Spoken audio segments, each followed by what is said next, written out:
Welcome to Roopa tailoring. ఇప్పుడు మనం బ్లౌజెస్‌కి మధ్యలో డాట్స్ అనేటివి వేసుకుంటాం కదా! ఇలా జారెట్ క్లాతులు గాని, మనకు ఇలా కుట్టేటప్పుడు మిడిల్‌లో డాట్ అనేది కుట్టేటప్పుడు ఓన్లీ లైనింగ్ క్లాత్‌కి పడుతుంది. మెయిన్ క్లాత్ అనేది అలానే ఉంటుంది కదా!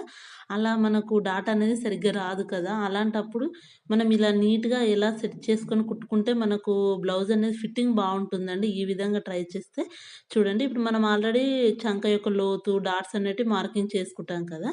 చేసుకున్నప్పుడు ఈ విధంగా నేను ఏ విధంగా అయితే డాటుకు ఒక పెద్ద కుట్టనేది పెట్టుకొని ఒక స్టిచ్ అనేది వేసేసుకోవాలండి చూడండి. ఇలా నీట్‌గా మనకు ఎన్ని కావాలో అన్ని వరకు మనం ఎటు సైడ్ అయితే స్టిచ్చు మనం డాట్స్ పెడుతున్నామో దాని పైనుంచి కొంచెం పెద్ద కుట్ట అనేది పెట్టేసుకొని చూడండి. ఇలా పెట్టేసుకున్న తర్వాత ఒక స్టిచ్ అయిపోయింది కదా! మళ్ళీ చూడండి బ్యాక్ సైడ్ కూడా చూపిస్తున్నాను. ఇప్పుడు ఇంకో సైడ్ అండి. మనం మిడిల్‌లో డాట్‌కు ఏ విధంగా అయితే మార్కింగ్ చేసుకొని స్టిచ్ చేస్తున్నామో అదే విధంగా పెట్టుకొని టంక్షన్ అనేది లావట్టేసుకొని ఇలా స్ట్రెయిట్‌గా మనం మిడిల్‌లో డాట్ ఏసుకుంటాంగా ఉక్స్ పట్టి, కాజాపట్టి వైపు కూడా ఈ విధంగా నీట్‌గా స్టిచ్ అనేది వేసుకోవాలి చూడండి. ఇప్పుడు బ్యాక్ సైడ్ చూద్దాం మనము స్టిచ్ అనేది ఎలా వేసామో చూడండి. ఇప్పుడు ఇలా వేయడం వల్ల ఏంటి అంటే మనకు డాట్స్ అనేటివి పర్ఫెక్ట్‌గా వస్తుంది. బ్లౌజ్ యొక్క షేప్ కూడా చాలా బావుంటుందండి.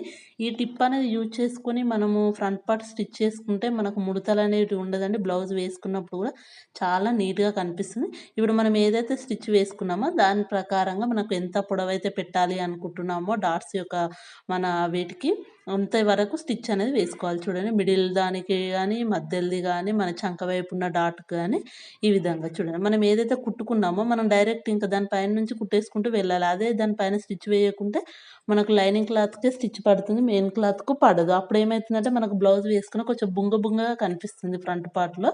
అలా రాకుండా ఉండడం కోసమే ఈ టిప్ అండి.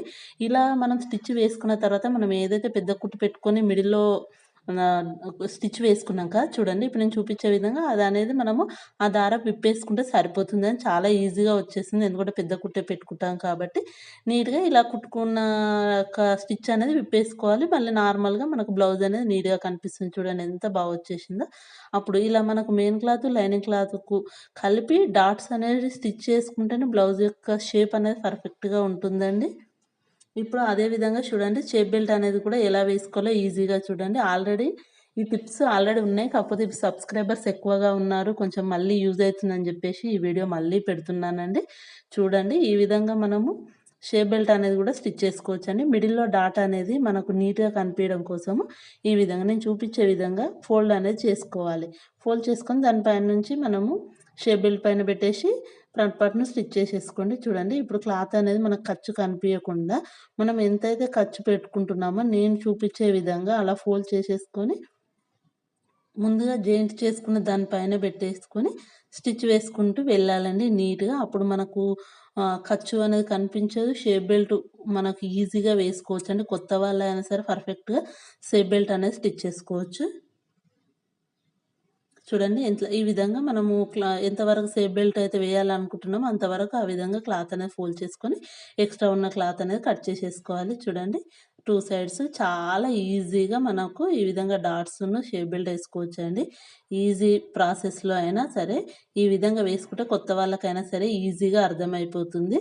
వీడియో గనుక నచ్చితే తప్పకుండా లైక్, షేర్ అండ్ సబ్స్క్రైబ్ అండి. Thank you for watching.